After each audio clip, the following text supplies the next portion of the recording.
Welcome to the MAGA Meltdown, the show where we cover the craziest, funniest, and weirdest videos from the MAGAverse. My name is AG, and I'll be your host today, so let's get right to it.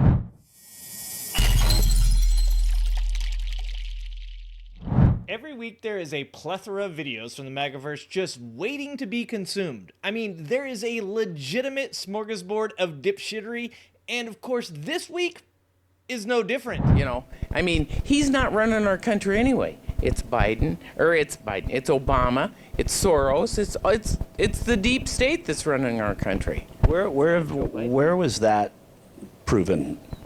Where was that proven? Yeah, in other words, that there's this thing Joe called the deep Biden, state. I don't know if it was proven or not. I can't say that, but you probably know in your heart of hearts that Joe Biden is not running our country. I mean, I feel bad for the guy. I feel bad that he's even up there. He's not running our country. Everybody knows that. It's I don't know that everybody knows. Well, probably 95% of the people probably know it, but they just don't want to admit it. So, but I mean, look at 2,000 Mules. Look at all of the evidence of what they have done as far as cheating. I mean, it's right there. Ah yes, 2,000 Mules, the movie and book that have been widely debunked by many different sources. The same movie that got the supposed activists behind it tossed in jail for contempt after they're unable to provide the evidence that they claimed they had, which of course led to those same activists having to admit that they did not in fact have any evidence in a court in Georgia earlier this year. The same 2,000 Mules that was created by Dinesh D'Souza, who was incarcerated for making illegal campaign contributions and was later pardoned by Donald Trump. That's not sus at all. This is the same D'Souza that produced a movie about Barack Obama in an attempt to smear him that was referred to as almost entirely subjective and a logical stretch at best. An excerpt from 2,000 Mules reads, "I'm writing a book that doesn't rely on suspicion, hunches, or speculation. I'm not making a case for what could have happened. I'm showing you through evidence as reliable as fingerprints and DNA evidence what did happen." And it turns out that was all a fucking lie. But this guy seriously has a master's degree in bullshittery. Prior to Christianity, no one thought this. Everybody did it. And everybody today does it everywhere in the world. And we do it too. The bombing of Dresden, the bombing of Hamburg, Hiroshima and Nagasaki. The incineration of women and children is the normal course of war.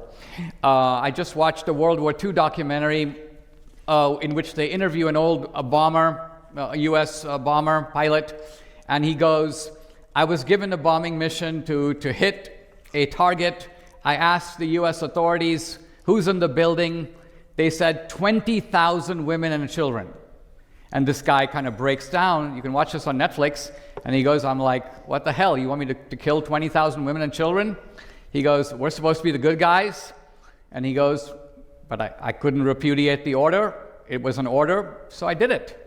So what I'm getting at is that everybody does it. It is not ethical. It is not, but I'm simply saying, Alex, that you are a product of the Christian morality that repudiates it now. You're standing on a Christian mountain and acting like, whoa, look at these Christians.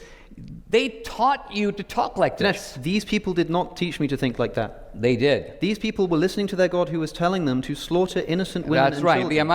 That's right. The ancient Israelites were. But the ancient Israelites are not what taught you. What taught you is the 1,000-year tradition of the early Christian church.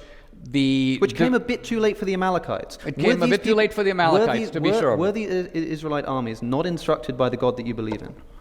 They were instructed by God. And they were instructed to do things which you would now consider to be immoral, yes? Absolutely. So God has commanded them to do something which you now consider to be immoral, whether or not you consider it to be immoral because of the later developments of Christian ethics. God himself has told us that we must abandon our intuition that the slaughter of women and children, and by the way, when it's unnecessary in those instances to slaughter them, I don't view it that way. Yeah, that guy's just another one of those stable geniuses. Luckily, we have people like Alex O'Connor on our side, so go check out the rest of that debate. It just shows how much D'Souza is willing to defend abhorrent behavior in the name of someone he's willing to worship unconditionally. If you know what I'm saying. Of course, D'Souza isn't alone in this insanity. He's just one of the many garbage human beings that claim to be the shining example of what Americans should aspire to be. Because completely wiping out an entire race of people after you dropped some bad acid that Judas sold you and you had a vision from God is where it's at nowadays for the religious right. You see, new MAGA Jesus is a huge supporter of the Second Amendment and is 100% against giving needy children a free lunch. And apparently he's also for marrying 12-year-olds. And whenever there's a reporter asking any of these MAGA minions, when was America great? They always come up with different years, but oftentimes the same era, mid to late 1800s. So I want to show you a video of a guy fawning over an era that was around the mid to late 1800s. And if you believe America was great back then or now, and would you want to go back to it? Let's listen. Do you agree with the point of view that if we continually restrict the freedom of marriage as a legitimate social option, when we do this to people who are of ripe fertile age and may have a pregnancy and a baby involved, are we not in fact making abortion a much more desirable alternative when marriage might be the right solution for some freedom-loving couple?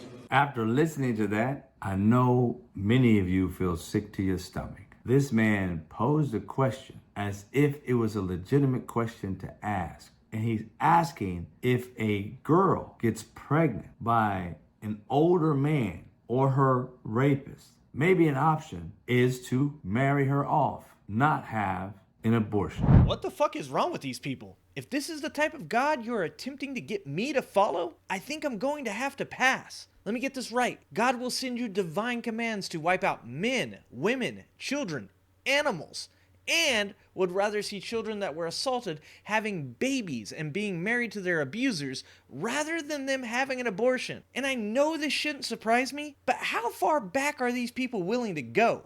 What moral atrocity is off the table? At this point, I'm just waiting for one of these people to suggest burning witches, or maybe a sequel to the Crusades. We're literally on the cusp of some of the greatest technological advancements in human history, and I'm afraid these people are going to drag us back to a time when women weren't allowed to vote. We seriously need some artificial intelligence, because the real stuff is in short supply. We go back to Adrian out of New York. Adrian, thank you for holding. Go ahead. Okay, so I called you Tuesday, but I was the last caller, so I didn't really get a chance to say things calmly. The question that I had last Tuesday was about the prayer and the voices. So after I talked to you, I took a drive because I had to go to the dog park for my dog. Yes, I had to go to the dog park for my dog. Dog park for the dog. Yeah. They have a dog park. Beautiful. And so as I was driving, it came to me that I was thinking again, right? And I said, because one of the things I said to you was, why do my comments make comments on the comments in my mind? And as I was driving, all of a sudden I was like, if I'm seeing what I'm seeing, why do I need to make a comment about it? So it can't be me saying something like, whatever it is. I said it's me looking at it, so I don't have to voice anything because I'm in the present looking at whatever I'm looking at.